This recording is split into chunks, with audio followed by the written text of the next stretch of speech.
যুবকদের সবচেয়ে বড় সমস্যা কি?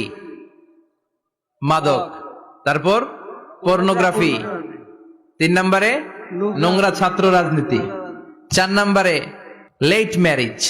আছে না নাই? কয় তুই নিজের পায়ে দাঁড়া। এতদিন কার পায়ে দাঁড়াইছে? কয় তুই নিজের পায়ে দাঁড়া আগে, তারপরে বিয়ে করবি। নো, টাইমলি ম্যারেজ ক্যাম্পেইন করতে হবে। যুবক হওয়ার সাথে সাথে সোসাইটির অর্থায়নে ওকে বিয়ের ব্যবস্থা করে দিতে হবে।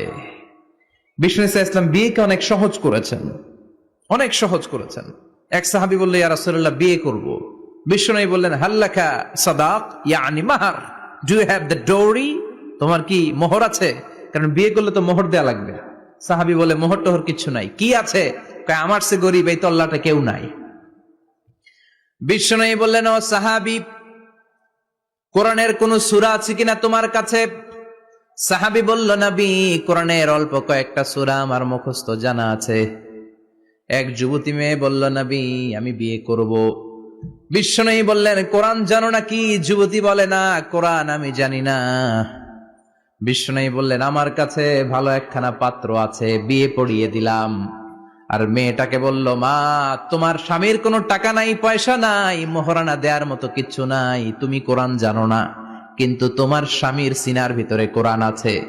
তোমার কোরআন জানা নাই, প্রতি রাতে তোমার স্বামী তোমাকে কোরআন শিখায়া দিবে, সূরাগুলো মুখস্থ করায়া দিবে।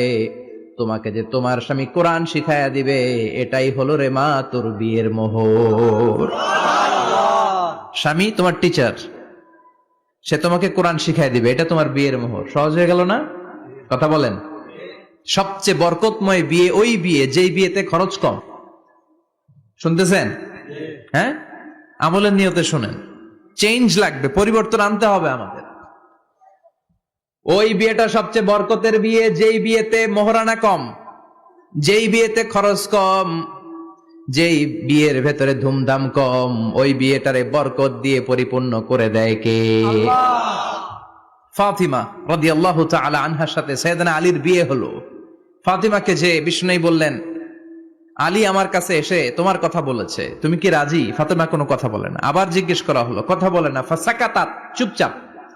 3 বার বিশ্বনবী জিজ্ঞেস করলেন, 3 বারই চুপচাপ।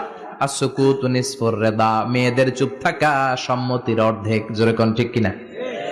কি লজ্জাবতী নারী, কিছু বলেই না। তার মানে বাবা যেটা ডিসাইড করবে ওইটাই। ফাতেমার সাথে সাইয়েদনা আলীর বিয়ে হয়ে গেল। সামান্য কিছু কাপড় পেয়েছেন, সামান্য কিছু দিরহাম পেয়েছেন, সামান্য কিছু মোহরানার বিনিময়ে বিশ্বনবীর কন্যা সাইয়্যিদাতু নিসাই আহলিল জান্নাহ, সব নারীদের সর্দারিনী, যে ফাতেমা জান্নাতের দরজার ভেতরে ধাক্কা না দিলে কোনো নারী জান্নাতে প্রবেশ করতে পারবে না। সামান্য কিছু মোহরানার বিনিময়ে বিয়ে হয়ে গিয়েছে। কোন সুবহানাল্লাহ। এজন্য বিয়েটারে সহজ করার দরকার আছে না নাই? রাজি আছেন তো? বিয়েটাকে সহজ করতে হবে। এরপরে আরেকটা সমস্যা হচ্ছে বিবাহ বহির্ভূত সম্পর্ক। এটা যুবকদের মধ্যে এখন মহামারী আকার ধারণ করেছে। এখন গার্লফ্রেন্ড বয়ফ্রেন্ড আছে না নাই? সংক্ষেপে এগুলোর কি কয়? জিএফ, জিএফ আর বিএফ। যুবক ভাইয়েরা, এগুলো থেকে বেঁচে থাকতে হবে। তোমাদের এই উচ্ছ্বাস, তোমাদের এই শক্তি ইসলামের পক্ষে কাজে লাগাতে হবে। তাহলেই ওয়াশাবুন নাশা ফি ইবাদাতিল্লাহ, যেই 7 শ্রেণীর যুবক কিয়ামতের দিন আল্লাহর আরশের নিচে ছায়া পাবে, ওই যুবকদের অন্তর্ভুক্ত হওয়া যাবে। চিল্লায় বলেন ঠিক কিনা?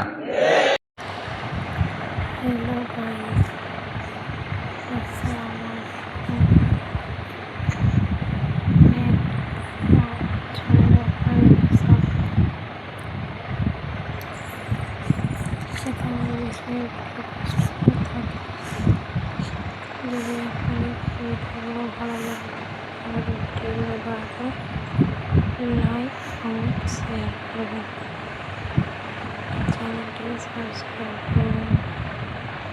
ধন্যবাদ।